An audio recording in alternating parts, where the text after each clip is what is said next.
Selamat pagi, Ibu Dona. Selamat pagi, terima kasih sudah memberikan kesempatan kepada saya untuk sedikit melakukan wawancara. Nah, wawancara ini untuk melengkapi tugas saya di modul 3.1 calon guru penggerak, Bu ya.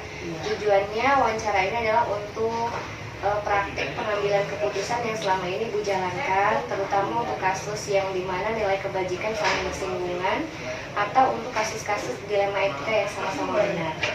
Nah, boleh saya mulai pertanyaannya, Bu? Iya. Baik. Yang pertama nih, Bu, pertanyaannya. Selama ini bagaimana Ibu dapat mengidentifikasi kasus-kasus yang merupakan dilema etika atau bujukan moral? Silakan, mungkin bisa diceritakan.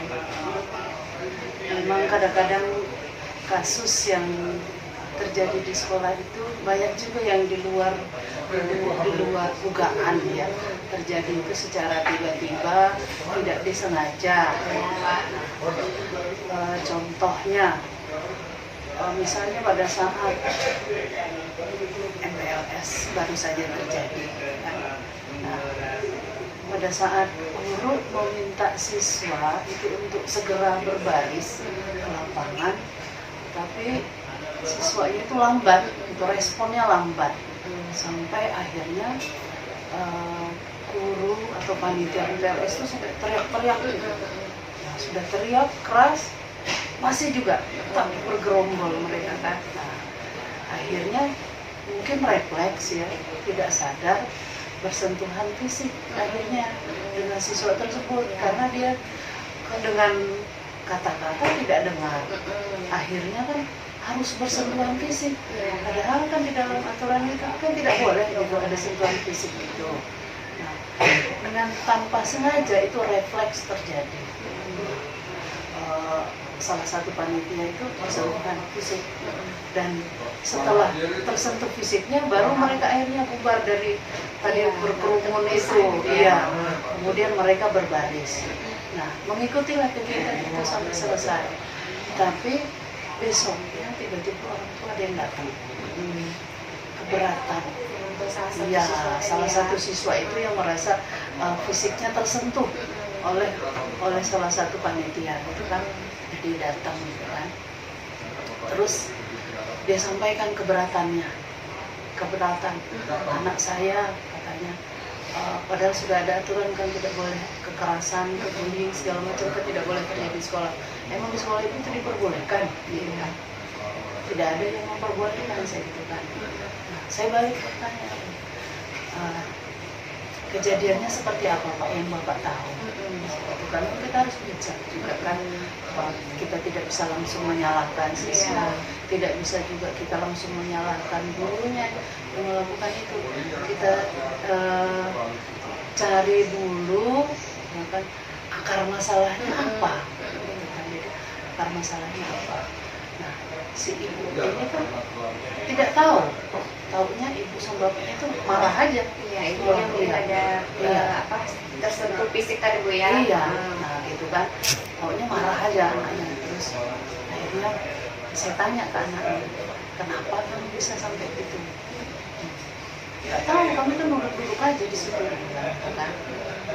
Kamu dengar kan dipanggil beberapa kali dengan mikrofon, suruh berbaris. Pada saat itu mau kegiatannya baris berbaris, sudah pihak kepolisian yang mau melatih itu sudah ada di lapangan. Nggak dengar katanya, begitu kerasnya mikrofon itu kamu nggak dengar, gitu kan. Makanya akhirnya karena kamu tidak dengar dengan telingamu, tidak dengar, akhirnya fisiklah yang selanjutnya dilakukan oleh guru. Begitu kamu tersentuh fisikmu, baru kamu sadar kan bahwa kamu dipanggil. Nah itu kan akhirnya di sini kan kita ingin menegakkan kedisiplinan, tetapi di lain pihak juga respon siswa itu untuk menanggapi itu kan lambat. Akhirnya secara tidak sengaja refleks itu tadi. Jadi saya juga tidak bisa menyalahkan gurunya. Kan? Misalnya, itu baris, baru gitu kan, baru bergerak kan, setelah kita pukul gitu kan. Etika gitu, iya, dilema gitu. Pastilah. Iya. Jadi akhirnya kan saya baru bertanya ke orang tuanya kan, Bu, Ibu di rumah tidak pernah bersentuhan fisik dengan anak ibu, saya gitu kan sama dia kan. Yang pertama dengan kata-kata Ibu pernahkah memarahi anak ibu untuk saya bilang kan. Ya pernah lah kalau dia salah saya marahin, dia bilang gitu kan. Nah, anak ibu kan kami anggap anak kami juga di sekolah ini. Ibu kan titip anak ibu di sekolah ini kan, gitu kan. Iya, dia bilang. Nah, kami menganggap anak ibu itu kan anak kami sendiri. Jadi tadinya kami dengan kata-kata nggak bisa didengar, akhirnya dengan terpaksa, bukan fisik. Ibu juga kan seperti itu, gak pernah di rumah ibu lakukan. Iya, begitu ya, begitu dia bilang. Nah, jadi saya mohon kita saling ini aja Bu ya, saling memahami. Saya bilang, memang saya bilang, ingin saya siswa ini tidak tersentuh fisik seperti itu, tapi mau bagaimana gitu kan, untuk menegakkan kedisiplinan harus seperti itu ya, dengan refleks juga tidak sengaja saya gitu. Jadi akhirnya ibunya gini, oh begitu ya, dia bilang gitu kan. Akhirnya dia kan mau menerima. Selanjutnya kan saya panggil juga guru itu, jadi dia ceritakan bagaimana prosesnya terjadi pada saat itu kan. Nah kemudian ya itu saling memaafkan lah gitu kan. Selesai Iya, masalahnya. ya selesailah masalah itu gitu kan. Padahal kan memang ini juga kan ada aturannya Iya, gitu kan, benar-benar. tidak bolehnya itu sih. Jadi sebenarnya sih kalau kasus yang begitu, kalau dua-duanya merasa sama-sama benar Iya, gitu ya, merasa pasti itu kan. sama-sama benar. Berarti pertanyaan kedua udah terjawab ini. Iya. Bagaimana menjalankan pengambilan keputusan di sekolah, terutama Iya. berkasus di mana dua kepentingan yang sama-sama benar Iya. dan mengandung nilai kebajikan. Kemudian langkah-langkah atau prosedur juga ibu sudah lakukan ya. Heeh. Artinya tadi memanggil siswa, Iya. kemudian gurunya, bahkan orang tua ya. Iya. Heeh. Nah, kira-kira nih menurut ibu hal-hal apa saja yang selama ini paling efektif gitu, yang ibu anggap efektif dalam pengambilan keputusan pada kasus seperti yang tadi ibu sebutkan? Kalau kita itu kan di sekolah biasanya kan antara kepala sekolah dengan guru atau antara kepala sekolah dengan siswa itu kan ada namanya coaching ya. Coaching, Nah, coaching itu saya lakukan gitu kan. Jadi siswanya itu juga kadang oleh BK dibawa ke ruangan saya, ada masalah gitu kan, ada masalah dia sampaikan ke BK dengan salah satu guru gitu kan. Nah salah satu guru misalnya ini berkaitan dengan etika apa ya, siswa itu merasa tidak wajar gitu kalau guru misalnya menyentuh-nyentuh gitu atau dengan ucapan gitu kan, bullying gitu. Nah datang ke sini, jadi saya coaching aja melakukan dengan siswa itu, biarkan dia bercerita, saya biarkan dia bercerita, kemudian saya biarkan dia untuk memikirkan solusinya gitu kan. Iya, solusinya kenapa guru itu sampai seperti itu gitu kan, terhadap kamu tindakan guru seperti itu kenapa, terus ke depannya supaya kamu tidak mengalami hal seperti itu, apa yang harus kamu lakukan, gitu kan. Jadi dia apa ya, tindakan awal preventif. Ya. Jadi itu, jadi akhirnya siswa itu mencari sendiri ya, solusinya aja, karena saya nggak mau memaksakan solusi dari saya gitu kan ke siswa itu. Jadi biarkan dia dulu untuk menyampaikan solusinya. Jadi akhirnya, nah kalau misalnya guru buat seperti itu, karena kamu sudah melakukan hal-hal yang kurang itu ya, kurang etis misalnya, itu kan selanjutnya apa yang kamu lakukan. Jadi kalau sudah nanti kamu sudah berubah, kemudian masih guru itu seperti itu gitu kan, nanti kita cari solusi yang lain lagi gitu. Saya juga panggil gurunya. Ya, pasti ibu mendengar dari versi gurunya Bu ya. Saya juga panggil gurunya, sama coaching gitu juga. Coaching gitu juga kita lakukan ke guru itu. Jadi akhirnya udah dia paham. Kadang-kadang ada juga namanya lawan jenis gitu kan. Kadang maksudnya bapak itu kan tidak melecehkan, tapi karena kedekatan saja. Kebalikannya. Iya, karena dia merasa dekat dengan siswa, merangkul siswa itu gitu kan, siswi kan. Jadi tapi ternyata ada saja siswi yang merasa bahwa Tidak itu nyaman, termasuk gitu, tidak pantas gitu, nyaman, Bu, ya. tidak pantas, termasuk dianggapnya itu pelecehan. Nah, padahal kan guru, sementara tidak merasa itu pelecehan gitu. Kadang-kadang iya. Pasti ada tuh begitu Bu ya. Iya. Nah dalam penerapan itu kan pasti ada tantangannya yang Ibu hadapin. Nah untuk pengambilan keputusan seperti itu nih kira-kira hal-hal apa saja yang selama ini Ibu anggap sebagai tantangan nih pada kasus-kasus yang Ibu sebutkan tadi? Iya. Tantangannya kadang-kadang gini ya, walaupun sudah ada aturannya, aturan itu sebenarnya tidak kaku juga. Kalau menurut saya harus fleksibel juga. Seperti tadi kan kita harus melihat dari segi moral kita juga. Nah, kalaupun guru itu salah, misalnya kan tidak bisa kita langsung menjustis, lupa salah, gitu kan. Apalagi di depan murid kan gitu. Jadi tantangan saya memang kadang sulit saya untuk memberikan pemahaman kepada siswa gitu kan, memberikan pemahaman kepada siswa bahwa saya juga berpihak ke mereka dan juga berpihak kepada guru gitu kan. Jadi bagaimana untuk berada di tengah gitu Bu ya. Berada di tengah itu yang kadang sulit, dia tantangannya kan. Nah mereka juga kan tahu bahwa aturan sekarang sudah ada anti bullying itu kekerasan, tapi itu yang mereka pahami kan tidak sepenuhnya mereka paham gitu kan itu. Nah kadang-kadang kan antara aturan dan di lapangan juga kan berbeda.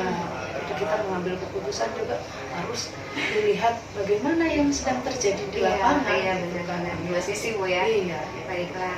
Nah dalam penyelesaian kasus itu, dilema etika khususnya, Ibu punya sebuah tata kelola atau jadwal tertentu nggak kira-kira untuk menyelesaikan itu? Atau misalnya pada saat ada kasus Ibu menyelesaikannya langsung di tempat misalnya, atau memiliki jadwal dulu untuk menyelesaikannya, atau bentuk prosedur yang seperti apa nih yang Ibu jalankan? Kalau waktu itu sebenarnya yang saya lihat itu urgen tidaknya kasus itu. Tergantung yang mana lebih bisa didulukan untuk diselesaikan ya. Iya. Yang mana urgen itu yang saya dahulukan. Pernah juga ya, sangat urgen itu. Jadi saya kesampingkan dulu yang sudah BK kan udah sampaikan sebelum Bu, besok saya mau ketemu dengan Ibu ya, bawa orang tua, bawa siswa ini masalahnya ini gitu kan. Tetapi pada saat sebelum mereka datang ada kejadian urgen gitu kan, yang saya dengar juga laporan gitu kan, wah ini harus segera. Jadi, itulah yang saya dahulukan walaupun sudah ada terjadwal. Jadi fleksibel aja, tergantung masalahnya apa, urgen tidaknya masalah itu dan juga berat tidaknya gitu. Iya, berat tidaknya masalah itu. Kemudian nih di dalam menyelesaikan itu kan pasti Ibu nih perlu seseorang atau beberapa orang gitu kan peran di dalamnya. Nah atau misalnya yang pasti ada beberapa orang yang ini di dalamnya kan Bu ya, terkait gitu. Nah kemudian faktor-faktor, ada nggak faktor yang selama ini Ibu rasa untuk mempermudah atau membantu Ibu dalam mengambil keputusan dalam kasus itu? Ya ada, khususnya ini guru-guru BK. Ya. Karena biasanya kasus-kasus yang saya terima itu diawali dari BK. Karena balik kelas itu ke BK dulu, nah, kemudian ada kasus-kasus yang sifatnya harus melibatkan kepala sekolah, tidak bisa mereka selesaikan sendiri, mereka pasti datang di sini. Jadi saya bantu untuk menyelesaikan masalah itu sama-sama dengan guru BK. Jadi guru BK itu sangat berperan. Di samping itu juga wali kelas dan orang tua ya. Jadi harus ada kerjasama sama orang tua.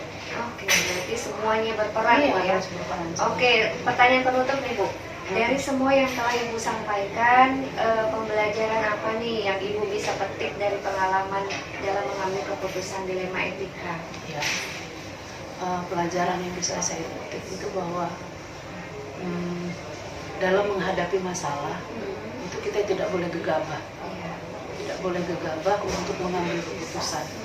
Harus dicari dulu, ya, dicari dulu akar masalahnya apa, sehingga tidak salah dalam mengambil keputusan. Oke, tidak terburu-buru untuk mengambil keputusan, karena keputusan yang kita ambil sekarang berefek untuk kedepannya. Nah itu yang harus dipikirkan, jangan sampai keputusan saat ini berakibat fatal untuk di waktu yang akan datang. Jadi harus benar-benar itu tidak bisa juga diputuskan sendiri, harus ada kerjasama yang baik antara kepala sekolah, BK, wali kelas, guru, dan bahkan orang tua. Saya juga sama komite juga sering diskusi dengan komite sekolah. Karena komite juga kadang-kadang dengar masalah dari luar gitu loh, laporan dari luar gitu kan. Jadi sama-sama komite juga.